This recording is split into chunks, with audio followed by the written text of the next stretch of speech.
the oh, we're recording the webinar. I was going to get to that in a second, but now you know. I'm the senior research analyst here at Oregon Housing Community Services. So I'll just give a quick background. I think most of you know why you're here.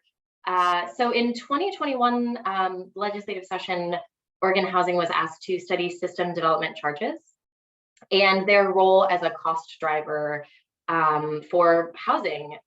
They asked to study the fiscal context of SDCs, the history of SDCs, the methodology and rate setting, and a whole host of things which we will spend some time digging into today. OHCS contracted with Echo Northwest, FCS Group, and the Ghilardi Rothstein Group as the SDC rate setting experts.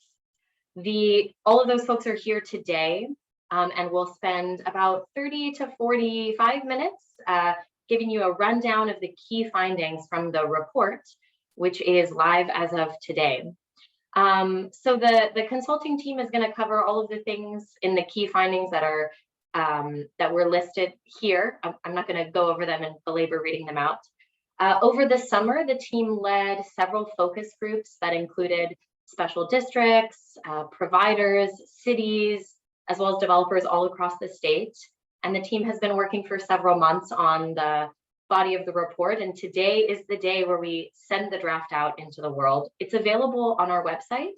So I think many of you got the link to that in an email. I will put the link in the chat so that everyone can see it once I'm done with my part of the presentation.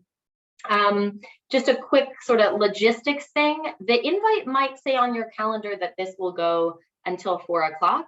That is not the case. The event will only take us until 3 o'clock today. So just know that you'll be in and out of here by 3. The webinar is recorded, as you could tell by the beginning intro. And we're going to put this recording, once we've wrapped it up all nicely, on the website. Again, I'll put the link in the chat for that, so that folks who weren't able to make it are able to see the key findings presentation today.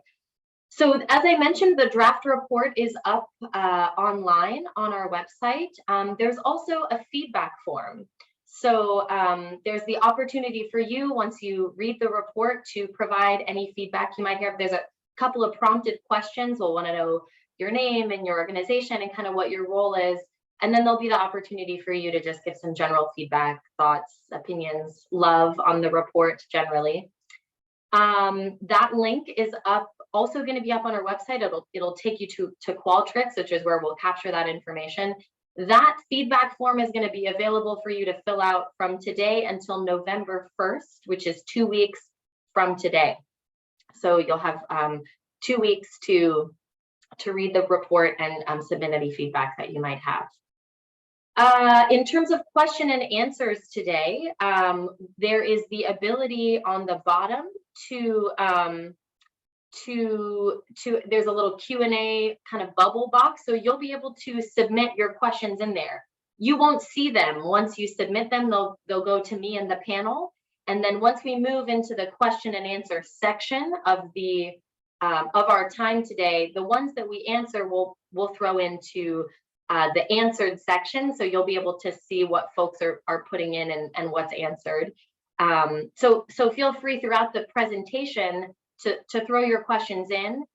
Please know we're not going to be able to get answers to all of our questions today, so we'll do our best to answer most of them. And like I said, we'll put that up in the, once we get to that section, you'll be able to see the ones that we are able to answer. So I think that's it in terms of the logistics. I'll put the link to the report up in the chat in just a moment.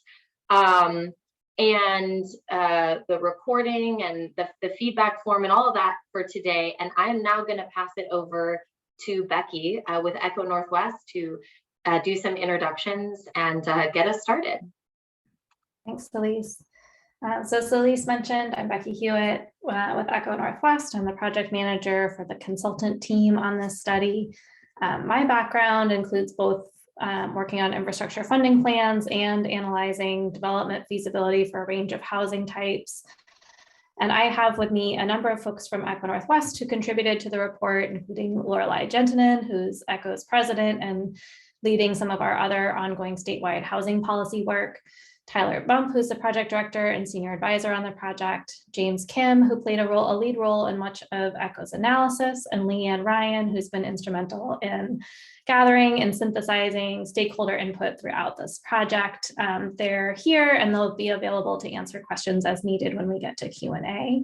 And then I also have John Ghilarducci, principal of FCS Group, and Doug Ghilardi, the principal of Ghilardi-Rothstein Group, who are two of the state's foremost experts on SDCs, and between the two of them, they have produced dozens of SDC methodology reports. So they'll be covering SDC context and rate setting, and then turning it back to me to talk about the implications for housing based on ECHO's work. So I'm going to go ahead and pass it over to John. Thank you, Becky. I'll talk about the history first and legal context of SDCs. Slide, please. First of all, an important definitional point, a system development charge is an impact fee, and impact fees have been around for some time. We think the first one was in 1947. The first SDC, which actually predated the SDC Act, was in Corvallis. That was 1972. You see along the top of the timeline, the SDC Act came along in 1989. I'll explain a little bit why Measure 5 and Measure 50 are pointed out as landmarks on this timeline. But below the timeline, you see 3 Supreme Court cases which have helped inform what we know about impact fees and system development charges. Slide, please. So you're looking at those 3 Supreme Court cases. The first one, Nolan versus California Coastal Commission in 1987, introduced the concept of essential nexus. That is an impact fee, which is an exaction, as a condition of development approval, must be clearly and directly related to the impact of the proposed development. Now, I referred to this an exaction as an impact fee. In fact, this case was about a dedication of property and not a monetary exaction, which is what an impact fee is. In Dolan versus City of Tigard in 1994, they said that an exaction must only be roughly proportional to the impact of the proposed development. This, again, had to do with dedication of property and not a payment, a monetary exaction. Kuntz versus St. John's River Water Management District in 2013 was the one that said the Nolan and Dolan tests apply to monetary exactions. We still don't know exactly, literally, if these tests apply to impact fees. There's still some debate about that, but we act as though they do. Slide, please. So I mentioned the SDC law came along in 1989 and was effective in 1991. There are some key concepts in the law that are very important to practitioners. One is this uniform framework for imposing system development charges. The words equitable funding are words. Equitable is a word that we fall back on time and again in establishing fair system development charges, and they are protections from developers being overcharged more than a pro rata share of the cost of improvements. The law specifies that SDCs are for capital improvements only, and also authorizes their use for 5 services: water, wastewater, stormwater, transportation, and parks. So, I mean, we're used to that in Oregon. One of the most important things about this information is how different it is from other states and in other states. Some states don't specify. It could be any public service, and others allow impact fees for different services. So it makes it very difficult to compare among states. There are 2 components: the reimbursement fee and the improvement fee, one being a buy-in to existing capacity in the systems available for growth, and the other, the improvement fee, about future planned facilities that will serve growth. Slide, please. So the fiscal context section is all about what has happened and what is happening around system development charges that has affected and continues to affect SDCs. And it's a reminder of why SDCs are important. Slide, please. So what you see here, as it applies to water and wastewater, you see total infrastructure spending at the top of this chart. And then as it has increased since 1956, so about 65 years of data here, or 60 years of data. And you see how the federal government share of that infrastructure spending has remained flat or declining. And these are all adjusted to be 2017 dollars. So we're looking at real dollars, and how the state and local government responsibility for infrastructure has gone up dramatically over that period. This picture may change going forward with the bipartisan infrastructure law. We don't know, but this is how we got where we are now. At the same time, or at least for part of that time, we've seen property tax limitations imposed in many states, but we know measures 5 and 50 in the state of Oregon have effectively suppressed the tax rate per thousand, which you see as the gold line in this chart, and then has also regulated the increase in taxable assessed value, which is what you see in the lighter blue bars, with the dark blue bars being real market value over that time period. So this is effectively flattened the growth of property tax revenue, which is one of the resources that local governments can use for infrastructure. Slide, please. There are a couple of other revenue sources out there that have specifically affected transportation and what local governments have to spend on transportation infrastructure. Number one being the allocation of the state highway fund. That is fed by the fuel tax and weight mile tax receipts.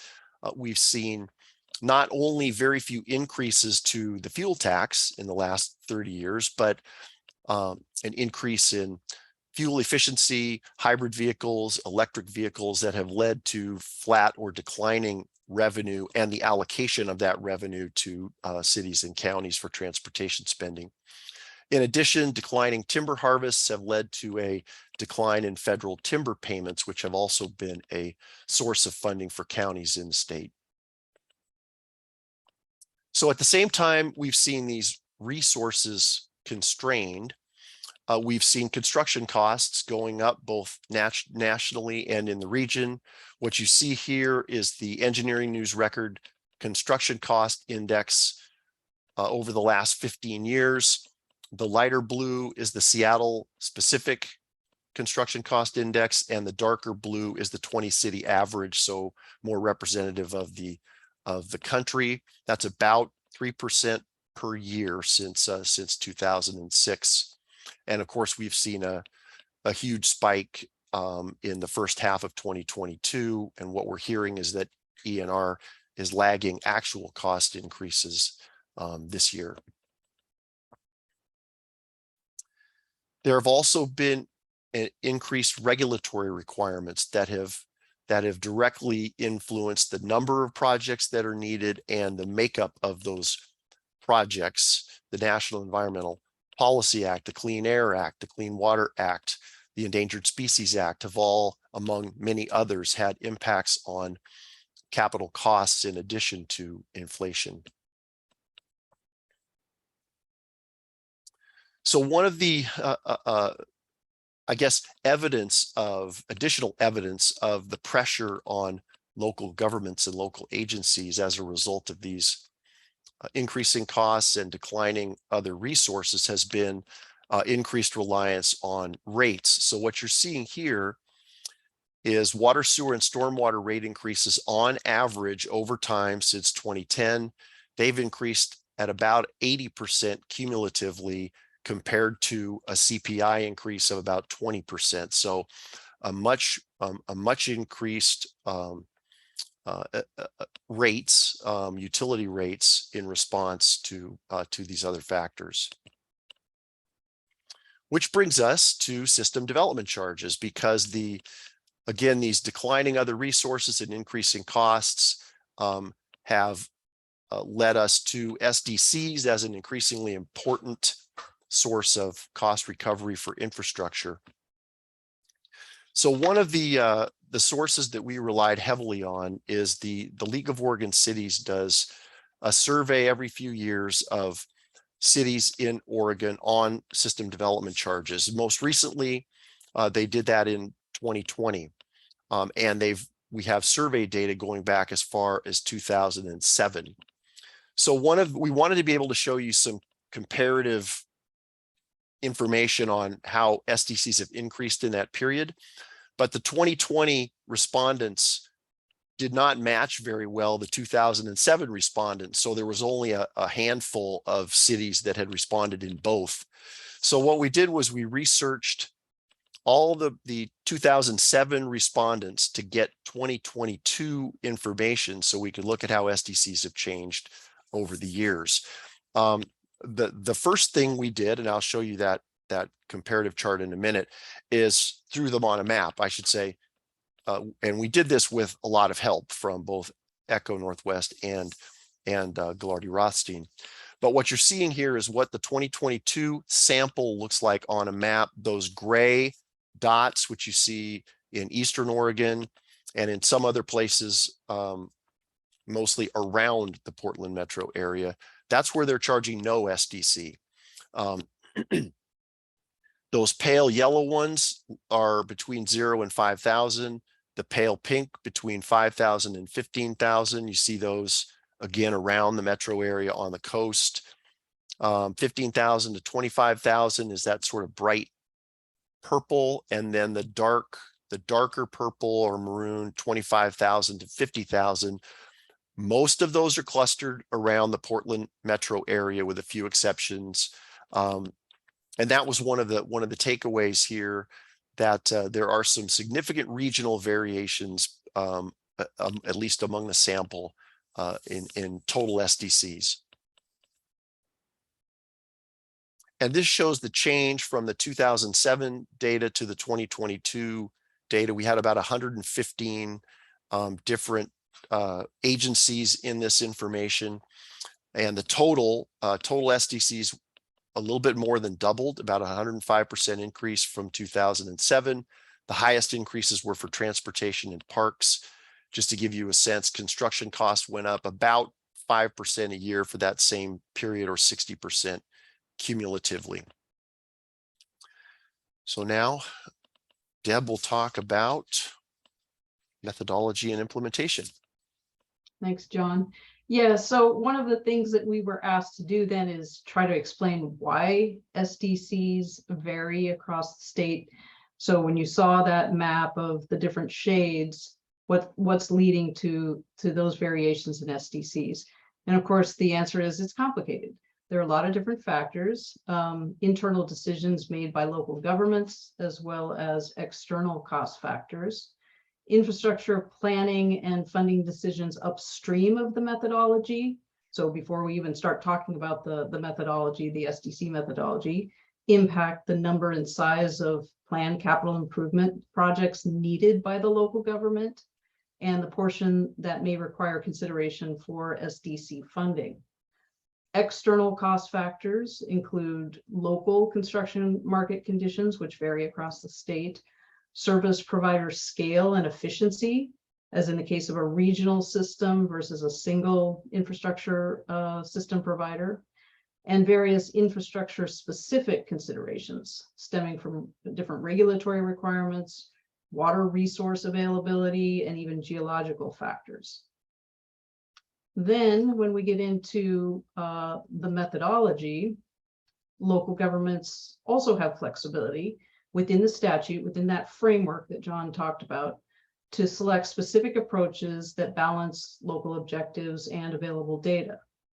For purposes of the report, we group methodology decisions into two categories based on how individual choices may impact the resulting SDCs.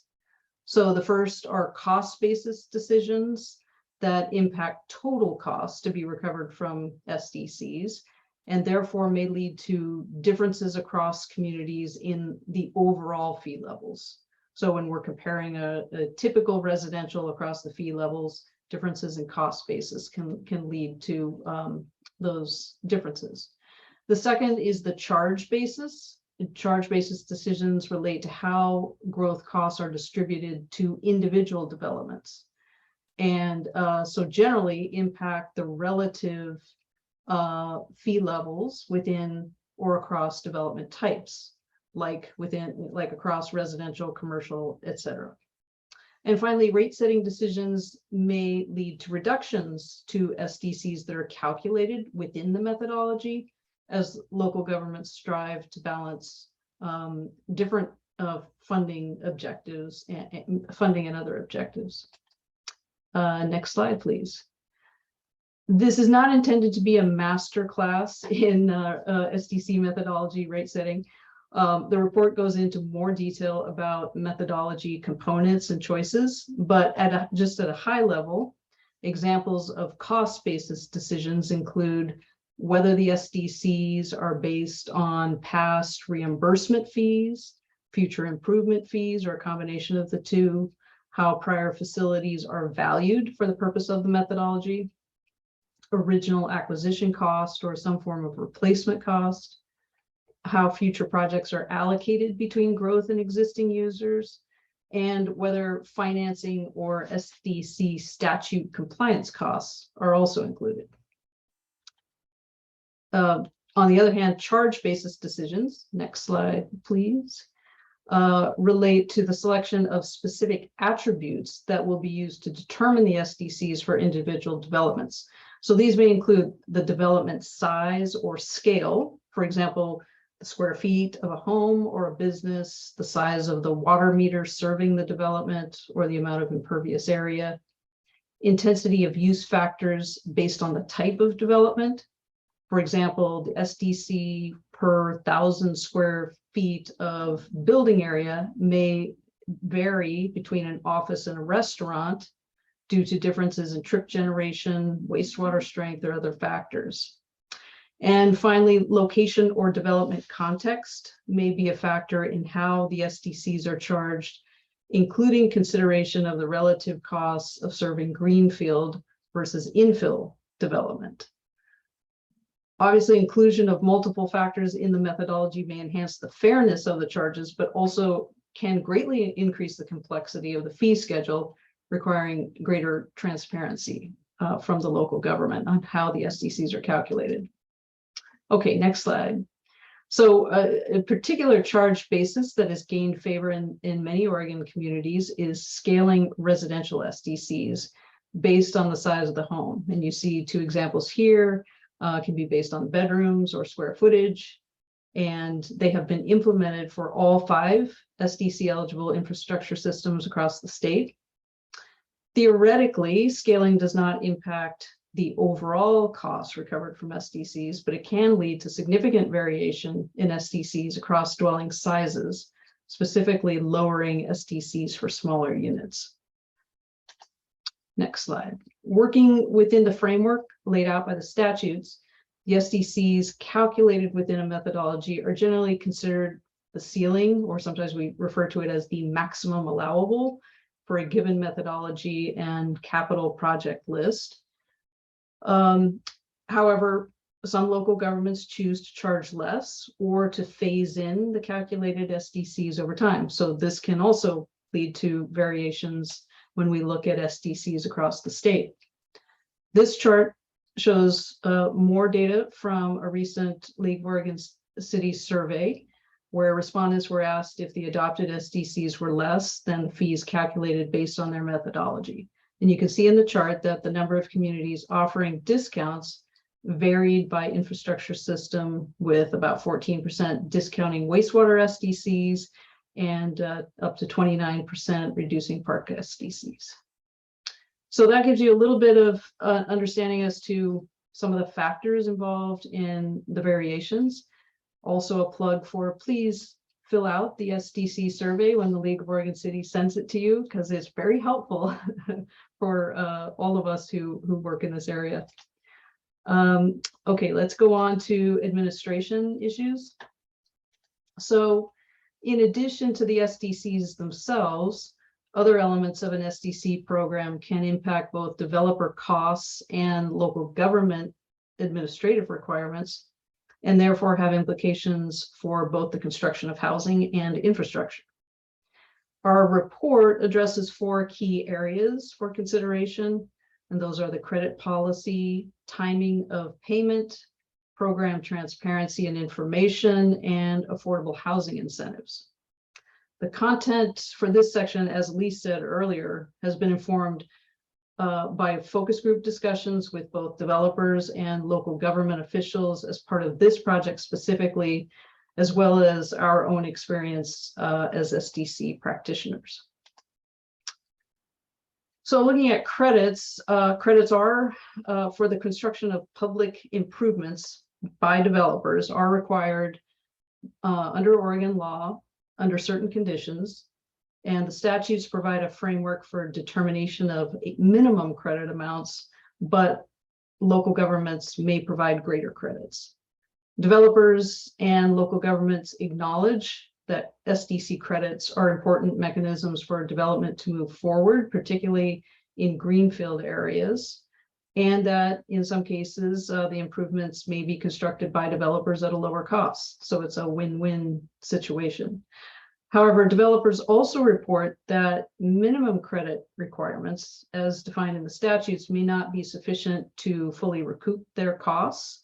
So there's great value to them in expanding the amount of costs eligible for credits or for providing greater opportunities for transferring any unused credits. Developers also note the importance of being able to estimate creditable costs early in the process, and the difficulty in doing so due to the lack of clear information up front. Local governments, on the other hand, note concerns about maintaining control over project prioritization when considering expanding project eligibility and managing administrative costs when considering expansion of SDC credit transfer programs. Next slide. Another area of concern of both developers and local governments is the timing of SDC payments. Again, the statutes provide flexibility on when SDCs are collected.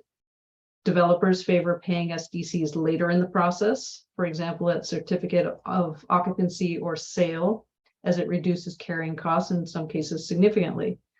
While local governments generally favor collection earlier in the process when their participation is greatest, to maximize leverage and minimize administrative costs, and in many cases improve cash flow.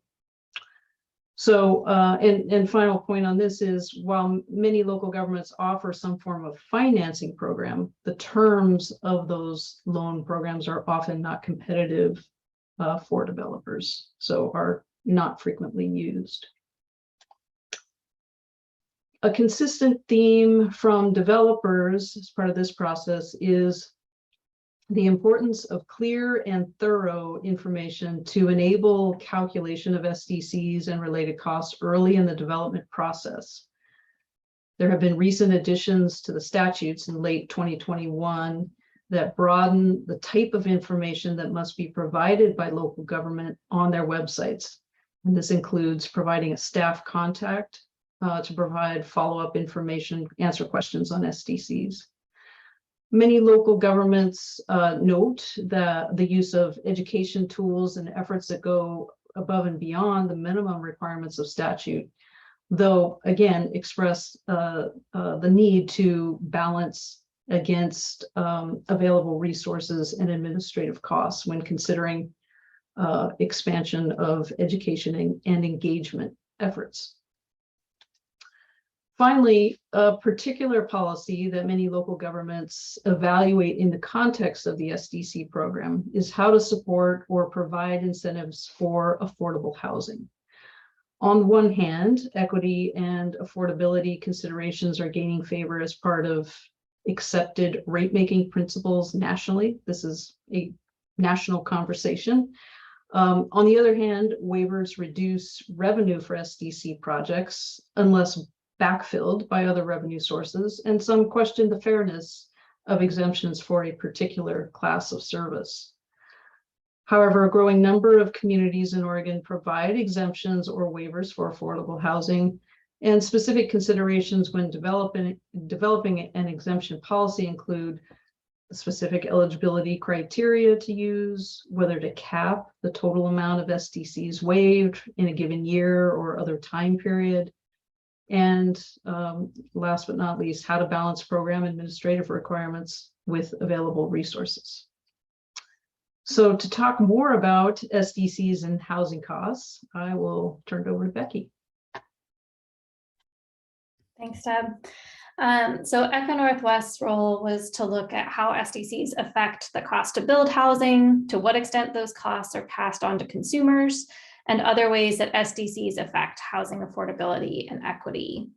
Our work draws on conversations with developers working in many parts of the state, including both affordable and market rate housing developers. We also reviewed published studies from across many states and conducted our own analysis of Oregon-specific data.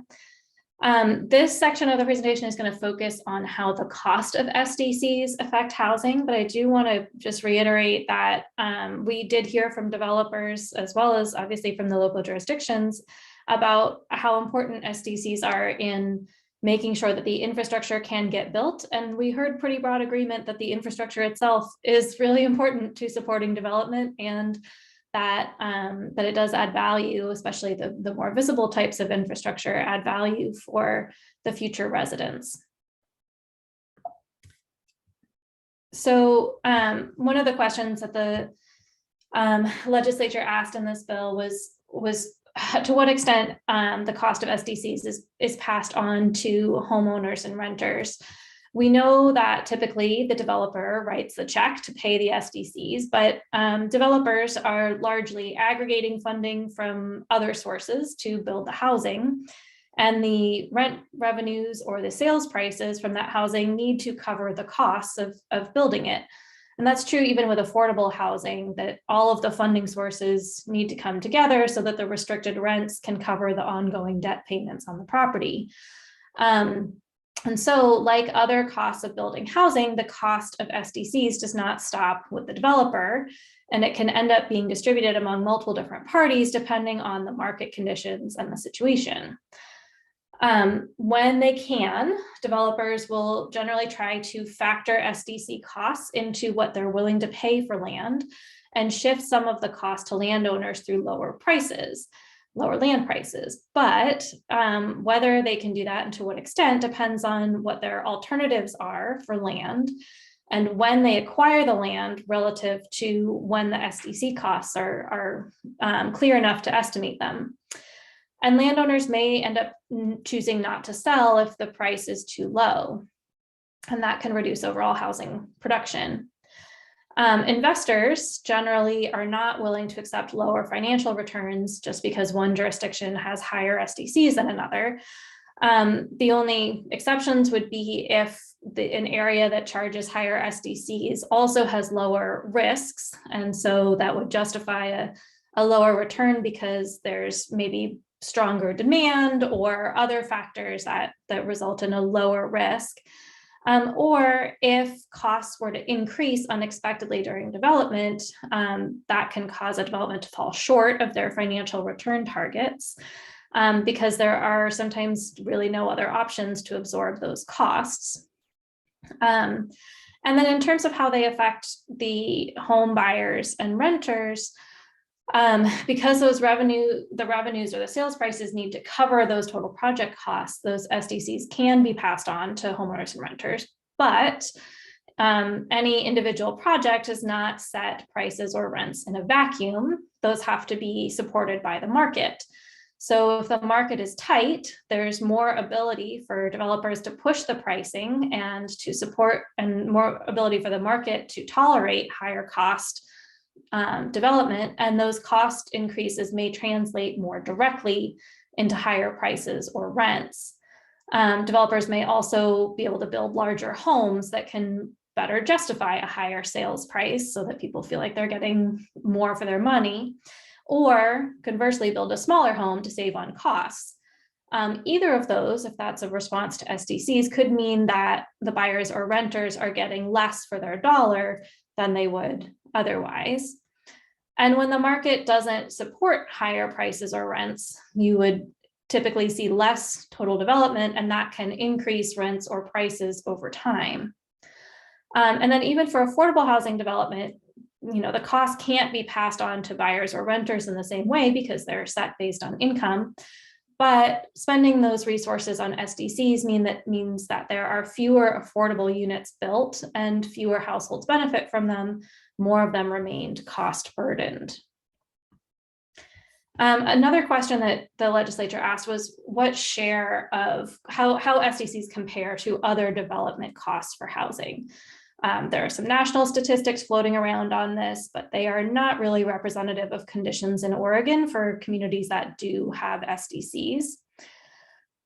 So ECHO took the data that John described that they pulled together from jurisdictions across the state and used that, and along with estimates of construction costs by housing type that again were adjusted for different parts of the state based on some national data sources that offer those localized cost adjustments, and then estimated land costs in different parts of the state. So the numbers that you see here represent sort of an estimated typical share of costs in different types of communities. So in small outlying cities where the other costs are low, but SDCs are also fairly low. In places kind of south in the Willamette Valley, south of the Portland region, where you might see more kind of moderate costs and more moderate SDC rates. And then in kind of middle of the road Portland metro jurisdictions where you might see some relatively high SDC rates, but also higher land costs and some higher construction costs. So what we saw is that overall, it ranged from under 2% in the lowest estimate to almost 13% at the high. And what you can see here is that the share is higher for lower cost housing types. So for attached and for higher density housing, because their costs per unit are typically lower, even though their cost per square foot might be higher. And then you also see that the cost is lower in areas where the SDC costs are typically lower, so like the smaller cities. So even though land costs are lower there, the typical SDC costs in those areas are enough less that it's not quite as much of a share of the total cost because the cost of just building the unit becomes a greater share of the total costs. We also looked at a bunch of studies about how impact fees nationally relate to housing prices and to housing production. So you can see across how many different states and how many different years these studies are distributed, but across all of the ones that looked at housing prices, we consistently saw a positive relationship. The magnitude of that relationship varied between those studies, but it was consistently positive. There were mixed results between different studies that looked at housing production and land values.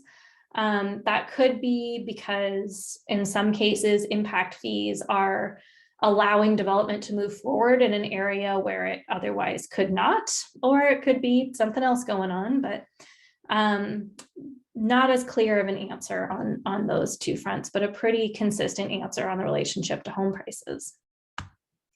So we looked at how this plays out in Oregon. We took that same data that FCS Group put together for the SDC rates for single family, and we compared that to average home values for single family housing in that same community. And we looked at this and we said, well, that looks like it generally goes up on the diagonal. Gosh, I wonder if there's a correlation there. And what we found is that the relationship between these things is accounting for about a third of the variation in the data without controlling for anything else, just comparing these two things to each other. So that told us that there is something going on here, but there's also a lot of other things going on that are not just the SDC rates. We also looked at the same data and thought about how the other factors that we heard about might suggest what's happening here. So in the lowest kind of lowest cost and lowest home value areas, the market may be pretty weak in these areas, and that may be constraining development. It might also be discouraging jurisdictions from charging high SDCs. So between the fact that they may not be seeing a lot of growth and the fact that they may be trying not to discourage the growth that can happen, you're not seeing a lot of high SDCs in places with really low home values, and that may not be an accident. And then at the upper end, you do see some places where the home values are high and the SDCs are also high. That could be that higher SDCs are encouraging larger and more expensive new housing in those areas, or that jurisdictions that have those high home values and are growing are seeing a need and an ability to push those SDC rates to what their methodology would support. And then you have places where they have high home values, but they have pretty low SDCs, and there's probably other things going on there aside from the SDCs that are driving high home values. So that could be, premium views or really constrained supply or some combination of those things. So we also looked, zoomed in a little bit on a couple of urban growth boundary expansion areas in Washington County and some adjacent subdivisions. These areas are all kind of in one housing market, and they were all developed around the same time generally, but they did face different amounts of SDCs. So we collected sales transaction data both inside these growth areas and in adjacent subdivisions. And we looked at those and controlled for the size of the home, the size of the lot, the year it was built and sold, and then the jurisdiction that it was in. We did not have data to control for amenities, for infrastructure quality, or for the other infrastructure costs that are associated with greenfield development. So what we found was in our regression model that there were, even after controlling for unit size and lot size and all those other things, that there were higher home prices associated with higher SDCs, and that the difference in price that we saw was greater than the difference in SDCs. So we saw that price premium. This could be because of the higher SDCs and the financing costs associated with them. It could also be that there are higher amenity levels in the expansion areas, that there are higher other costs associated with developing an expansion area beyond the SDCs, or unknown unknowns that we can't even guess at. So putting all of that together, what we saw is that jurisdictions across the state are facing this competing goals between needing to provide the infrastructure, particularly if they are growing, and then a desire to support housing affordability, which we did hear from quite a few jurisdictions. We know that SDCs are not going away. They're going to remain a central part of the local funding sources for infrastructure because there just aren't a lot of alternatives. And most of the people we talked to, including in the development community, did agree that development should contribute, at least to some extent, to growth-related infrastructure costs. So we're not talking about a lot of demand for just overturning the system entirely.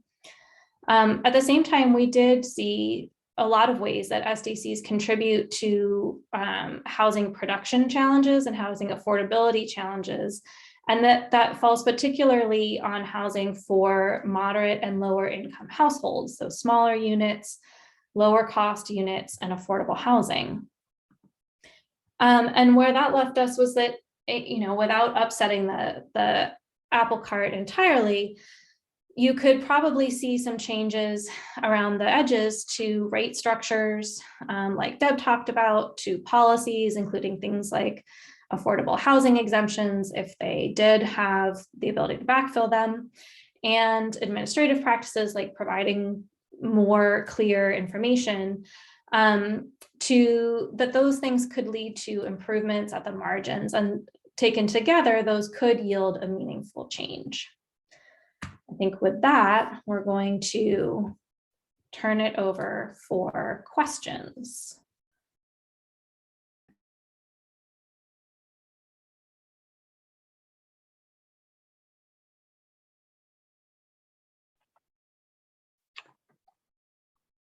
We don't have, most of the questions have been answered in the chat. And there have been less questions than we expected.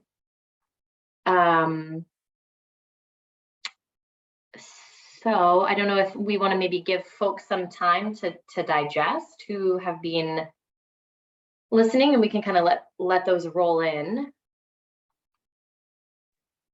Can I take there's a question. Oh yeah, there's a question on whether the scope included recommending any changes to state law on SDCs. And the answer is no. They did not ask us to make any recommendations. They asked us to make findings. So we have made some findings, and the legislature will need to take those and interpret them at their discretion.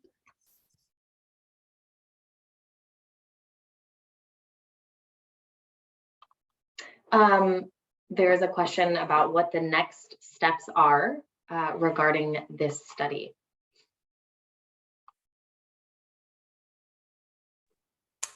Short answer and near-term answer is that we have this 2-week comment period, and we will then review all the feedback that we get and prepare a refined version as needed of the report that will go to the legislature in December.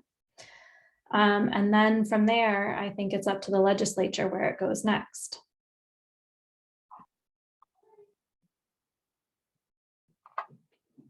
This is an interesting question that I really like, which is, what were some of the findings from the study that the team found most surprising?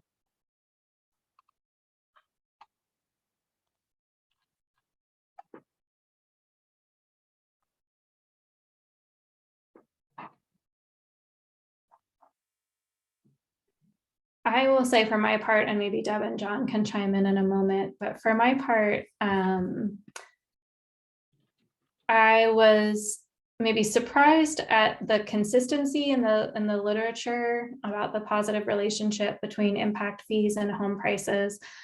But I guess somewhat surprised that it was so consistent, and yet it did not seem like many of the studies really unpacked all of the possible reasons that could be behind that. And so I think one of the things that was intriguing to us was trying to understand how much of that relationship is because SDCs are prompting higher home prices, how much is because the infrastructure is contributing to higher home values, and how much is because places that have stronger housing markets are more likely to charge SDCs or impact fees, or are more likely to lean into them and charge the most that they can.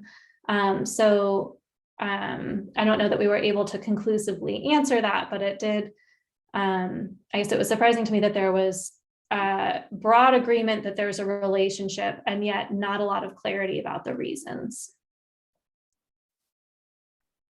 I'll offer one observation. I found myself thinking about how intuitive a lot of these results seemed. I came into this, we have sort of ideas about why things are happening the way they're happening. And it seemed like the data that we found in a lot of cases just gave more credence to some of those impressions, the decline in federal funding and other external funding sources, for example, the pressure on local governments. So I guess maybe one of the surprises was just how intuitive these findings seemed to me.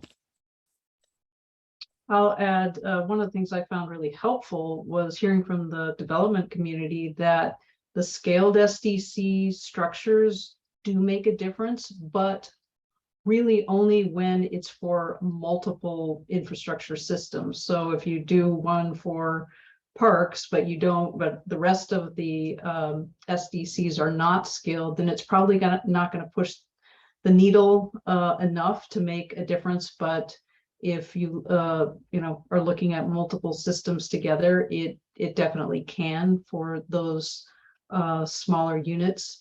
Also, I think I learned a lot about from the development perspective of the importance of information early on and clear in terms of not just the SDC schedules themselves, but certainly, there's always been the requirement that the methodology be posted.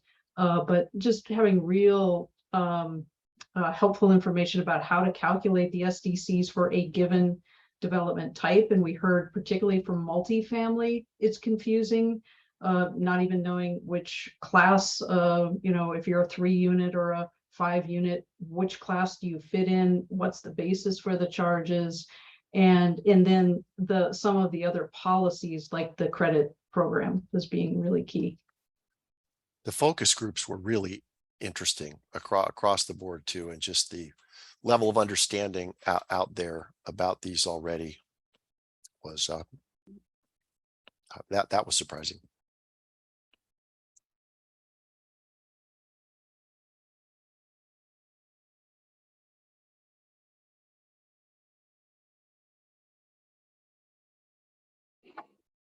Thanks to the panel for sharing the most surprising facts and tidbits. Let's see. We had a question, trying to find it. The backfill question, were we wanting to, I'm trying to find that one. Elise, I was in the middle of typing, but if you want me to answer it out loud, Okay. I certainly Sure. can. Sure. You've come off mute, so why not? You can't find it because I moved it and was in the process of typing. The question is any work suggested to look at funding backfill strategies prior to making changes to SDCs? And I will say that's been, as Becky said at the introduction, I've been working on some of the statewide housing and land use reforms that are in process right now to tee up for the coming legislative session. And one of the clear recommendations coming out of that work is that money for infrastructure, as well as funding to help to support housing development in general, is going to be necessary to meaningfully move the needle on our current housing production challenges. And one of the tools that has been discussed is the potential for some sort of SDC backfill or other infrastructure funding support. Where that goes with the legislative conversation is unknown at this point, but it is encompassed in some of the reports that DLCD and OHCS have put forward as a recommendation for the kinds of moves that would help to increase housing production.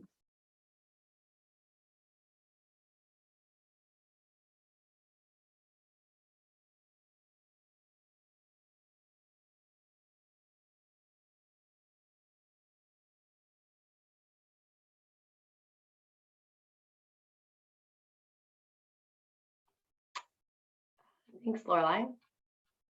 Are there any other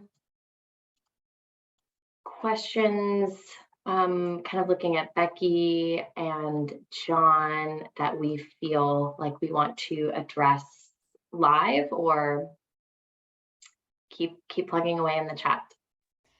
I got one. Go ahead, John. I was just going to say there was a follow-up about the special districts and inclusion of special district information and our focus on cities or our apparent focus on cities, and Elise, you noted that special districts were included in the focus groups, but one of the other factors there was we had the League of Oregon Cities surveys, which were quite extensive, at least from 2007. One of the things we did with the 2022 information research that we did was we tried to make absolutely certain that we included underlying special district charges in those city 2022 charges. So they are included in the 2022 information as it pertains to what you would pay in a city boundary, but we did capture the special district SDCs.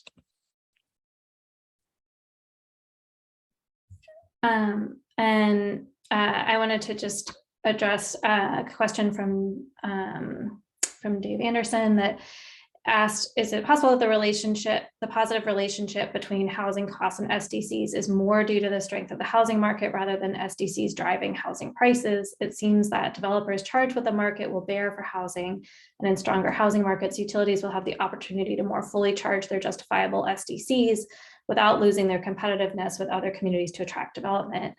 And just to, I touched on that briefly, but I think just to reiterate that we do think that is definitely part of the relationship, and that is one of the things that you are observing in the data. And I also, just from having waited around in this for many months now, I do not think that's the whole story.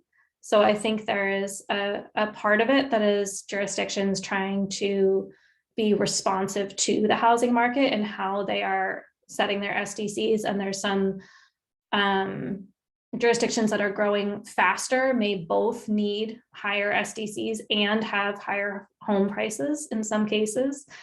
But I think you are also seeing that developers are needing to push the envelope a little bit more, where those SDC costs are really high, and that they are making it harder to deliver the lower cost housing options. So I think the cost impact of SDCs is part of the story, but it's not the whole story.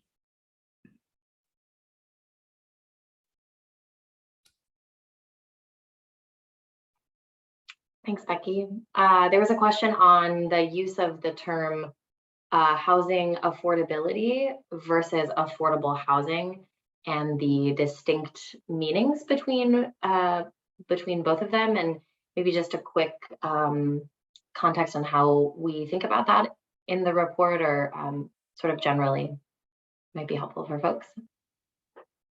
Sure, I can lead off here, and then if other folks at ECHO want to chime in, feel free.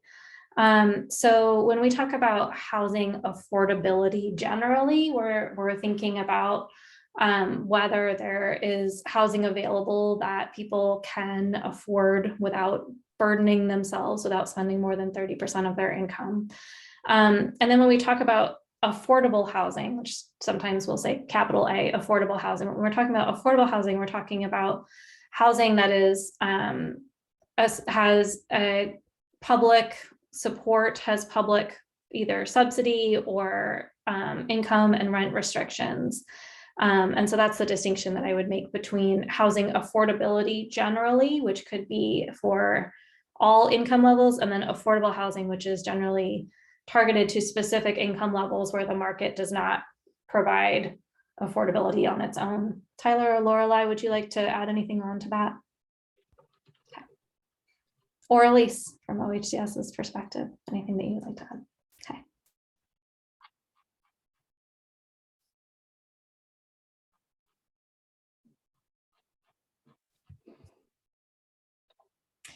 I was also going to touch on, there was a question about equity and sort of the different things that equity can mean, and how the equity considerations of the broader infrastructure funding choices between having existing residents or users or ratepayers absorb costs versus putting them onto new development. I would say we heard a lot of about that in focus groups, and certainly that is a component, that is an equity consideration. And at Echo Northwest, when we've done infrastructure funding plans, that is part of how we think about what are equitable choices.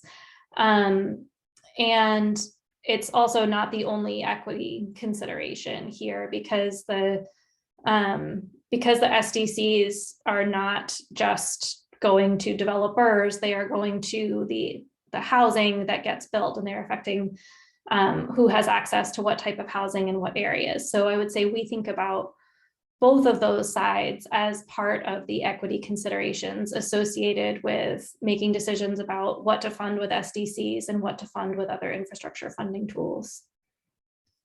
Yeah, does anyone else want to add on to that? Deb, John, Lorelei?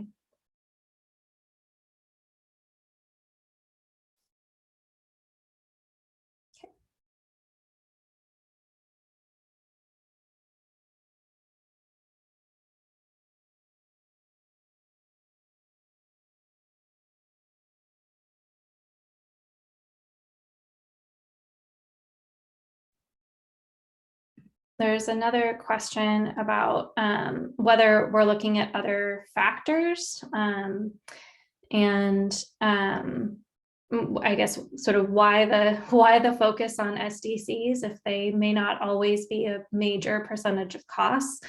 The scope of this study, which was defined by the legislature, was specifically about SDCs, and it did ask for a comparison of SDCs to other cost factors, but not for a deep dive on other cost factors and whether they are causing other issues. So there are certainly cases where SDCs are a relatively small percentage of total costs, and the information that we have from the development community and from our own analysis suggests that in those cases, they're not really driving housing outcomes particularly, but that they can when they do get to be a higher percentage of cost, either because they are higher amounts or because it's a lower cost type of housing.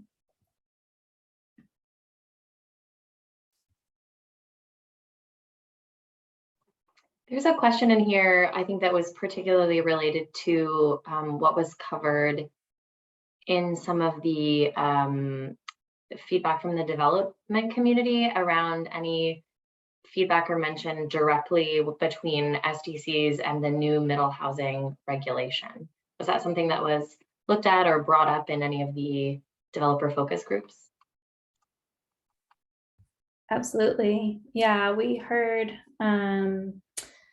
that SDCs can be a particular issue for middle housing, and we heard two issues associated with them. One is just figuring out what rate applies. Is my duplex multifamily? Is it single family attached? Is it single family? What is it? What rate does it pay? And the other was that the rates, again, sort of the same issue that we see with other housing types, the rates may not scale in relationship to the cost of building that housing. And so they can disproportionately impact middle housing compared to single family housing. And since middle housing is sort of competing with single family housing, it's often allowed in the same places. If the SDCs are falling more heavily on middle housing, and there are other market factors that might make it harder to build middle housing, that those things combined can tend to tip the scales in favor of single family housing. Tyler, do you want to add anything onto that?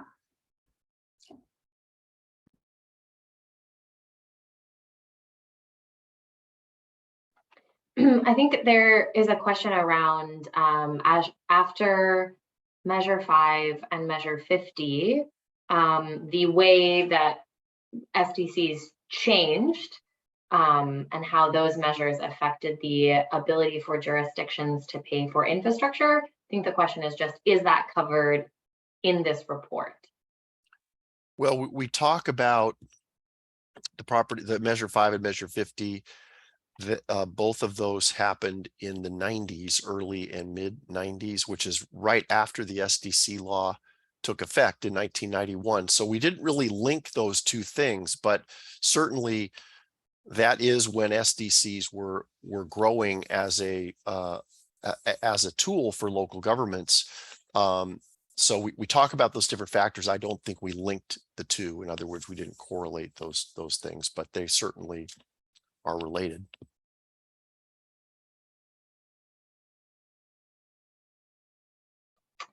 There is another question, and I'm not sure that we can answer this. What percentage do land cost and the net profit margin contribute to new home prices compared to SDC fees? I think in our report, there are at least a couple of examples where we do break out land cost as a percentage, not the net profit margin. So our cost percentages that I showed are a percent of total development costs. So that's before profits or before, and profits is really only applicable on the for sale side.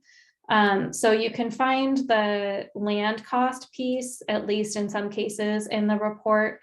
But we did not look at profit as a percentage of sale price because we were not calculating things as a percent of the sale price. We were calculating the total development cost.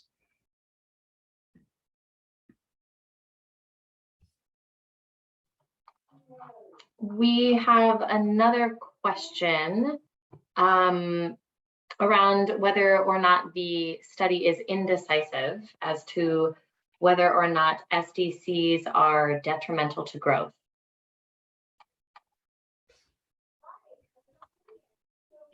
I can go ahead and take the first crack at that, and then Becky, you can clean up on it.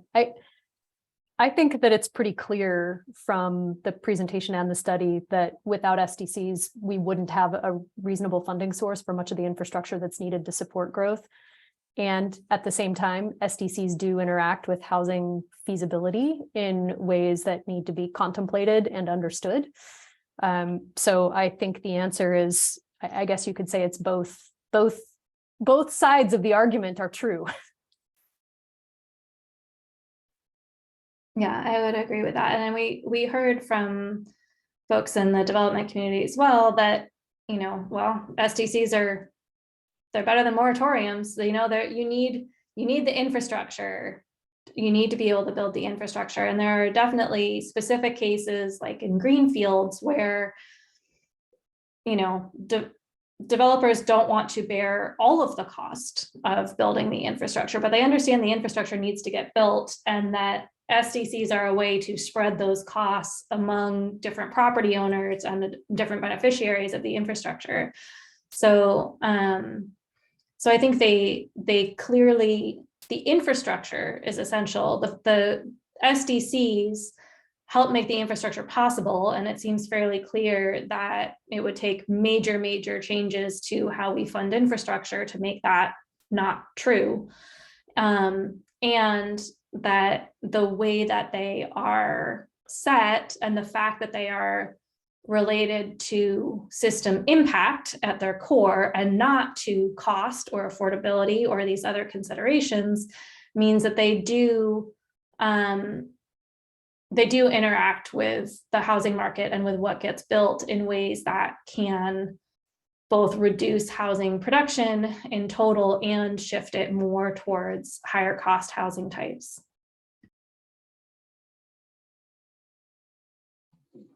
There is a question here on whether or not the report highlights the challenges with SDCs that are levied by different districts and the patchwork of complicated and perhaps misaligned the SDC economy.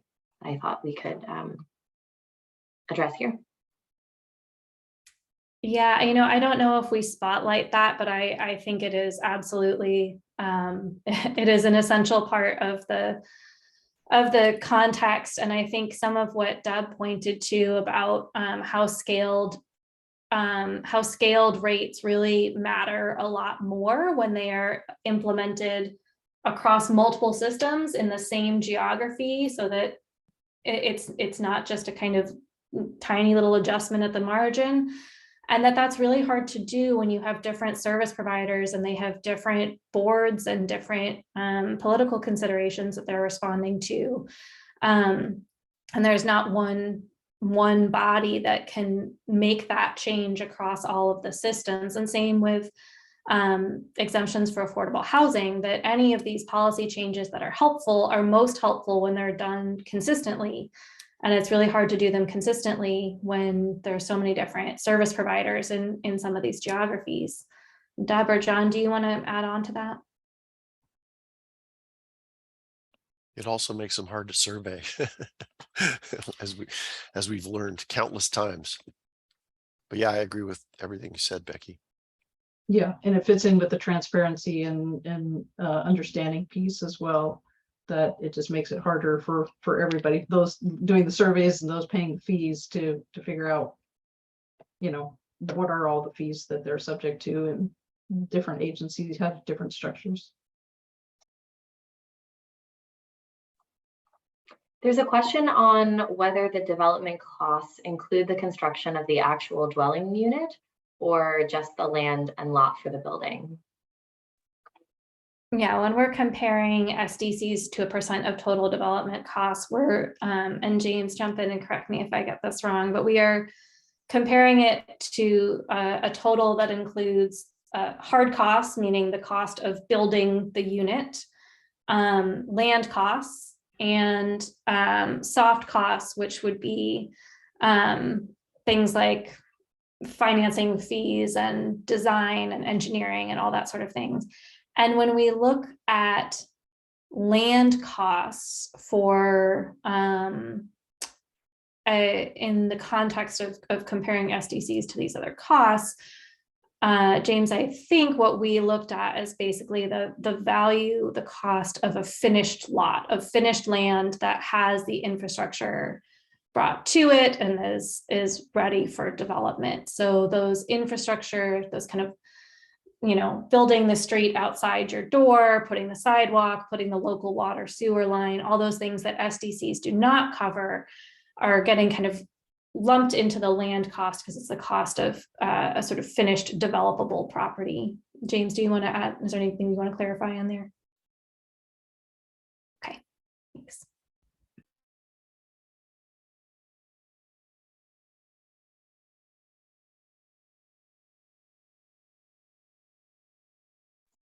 There's a question on the impact that timing of the collection of SDCs has on all of the things that we are discussing. Yeah, so Deb touched on this a little bit, but we definitely heard a lot of feelings about this from both the jurisdictions and from the development community. And for the developers, the two big pieces we heard were about financing costs. If you are putting a pretty big cost on your construction loan right out of the gate, and you have to carry that,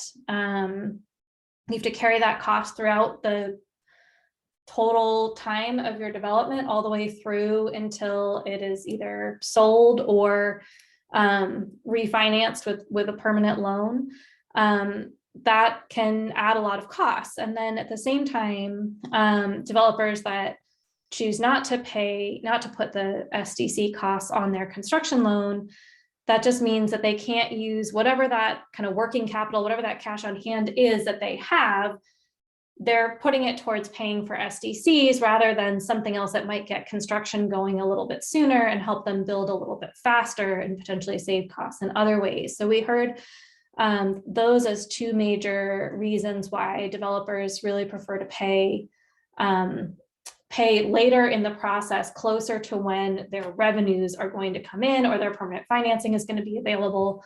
And same for affordable housing developers too, that for them, it is still really helpful not to have to finance that cost all the way through, and that adds up to have to carry that cost through until their permanent financing is available. And Deb or John, do you want to add on what we heard about from the jurisdiction side?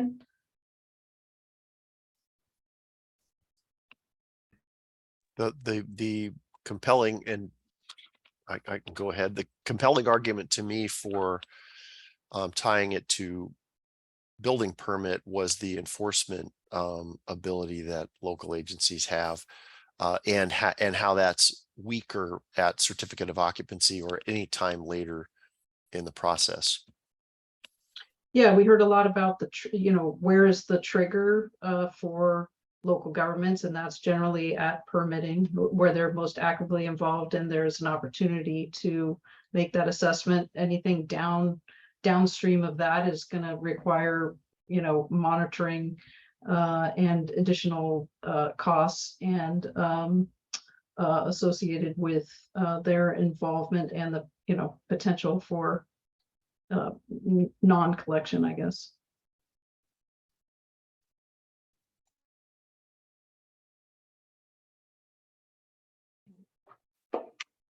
Thanks for addressing the questions on timing.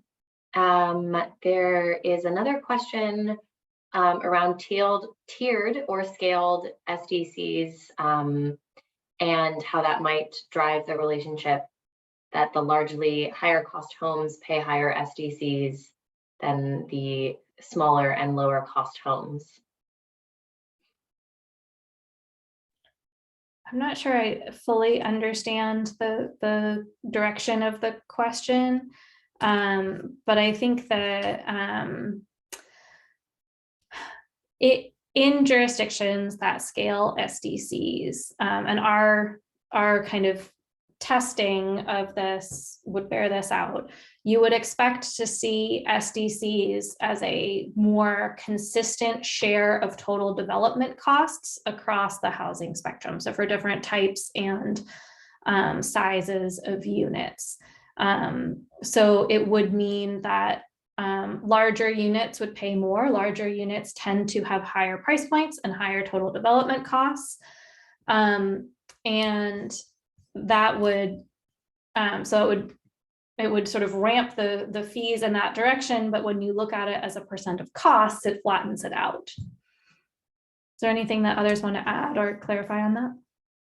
Becky, I would just add one point is we do have a little SDCs affect feasibility projects specifically to middle housing and how tiered SDCs can impact middle housing specifically. So related to one of the questions earlier is, middle housing and the definitions that are associated with middle housing in HB 2001 and how that relates to SDCs is an important thing, because it can oftentimes cost more to build middle housing and they are frequently charged the same SDC rates.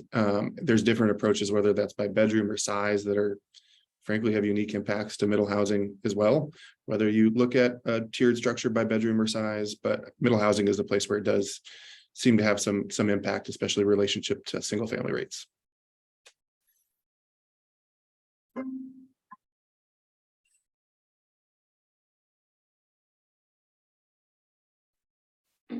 To take us back to the timing question for a moment around if there was any mention around the possible administrative burden to the collecting jurisdictions to track payment deferrals across the multiple jurisdictions.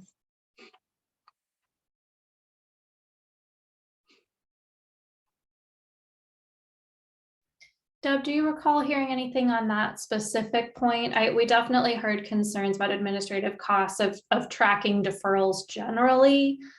I don't recall any really specific comments to the point of needing to track across different service providers. Although I can imagine that would be a concern. Yeah, if we did, and I don't recall off the top of my head, but we would have included that in the summary that's in the appendix, where we documented basically all of the comments we heard with respect to all of these various issues.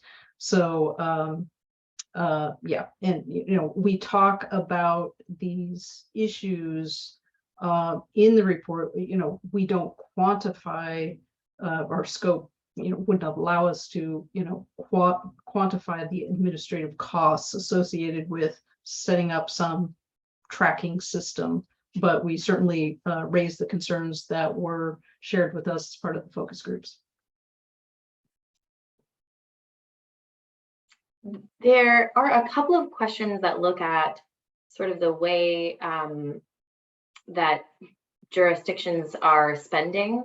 And so whether it's a replacement versus new infrastructure, and sort of how a given jurisdiction generally spends SDCs, and does this report consider that or suggest a further analysis on that?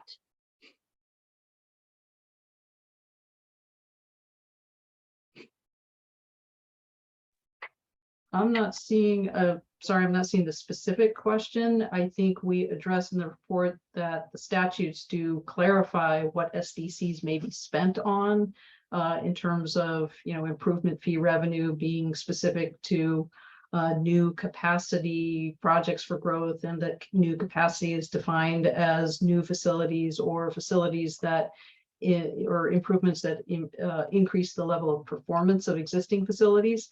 Not that that's crystal clear, there is certainly gray area as to what qualifies under those, but yeah, so we do certainly address that because it's part of the current statute.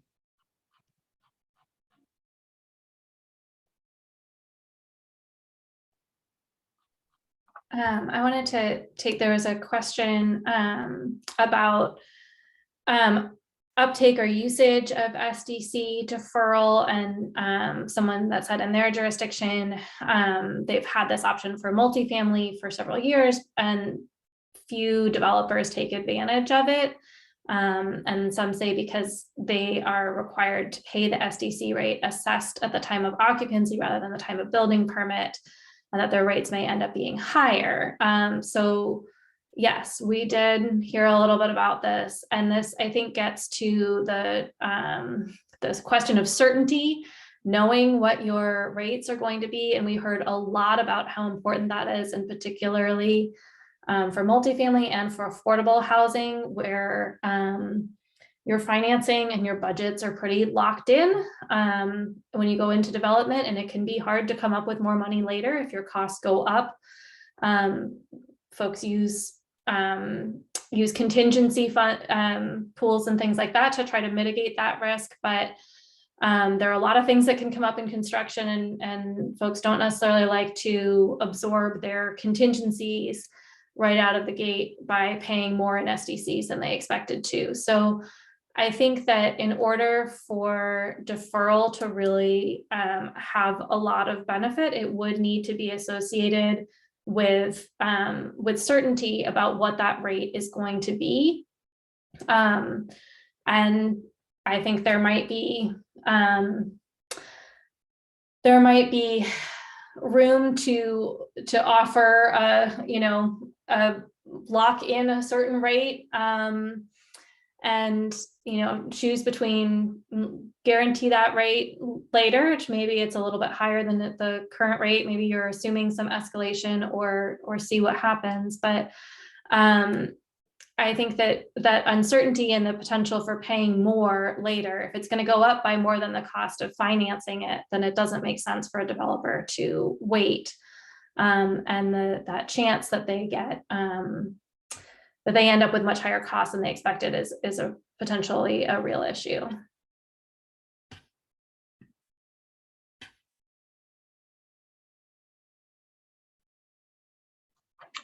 So we've got about 5 more minutes here. So we might get to 1 or 2 more questions.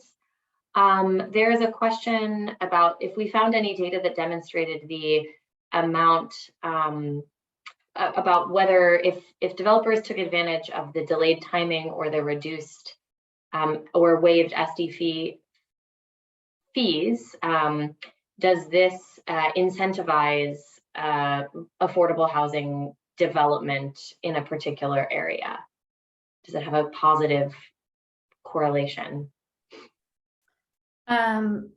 I am not aware of anything that shows, particularly on a deferral, how that affects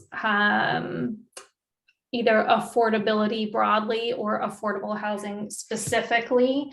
I will say that we looked at, there are a couple of case studies in the report looking at SDC exemption programs for affordable housing, including one in Portland and one in Bend.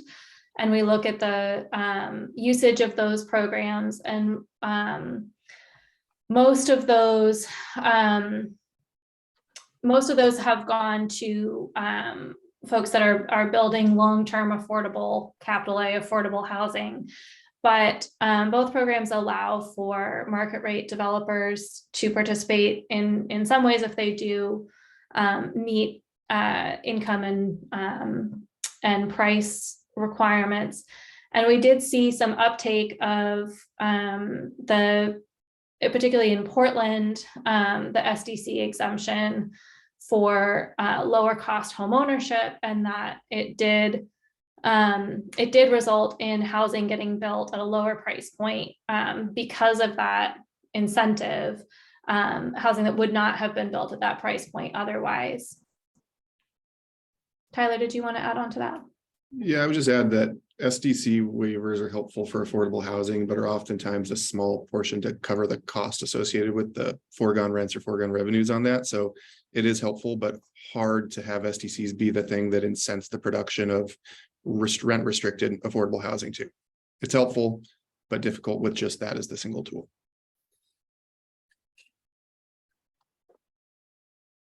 So we've got about 2 minutes. One of the final questions we had on if there's a way to follow up with questions after folks have had a chance to read the report.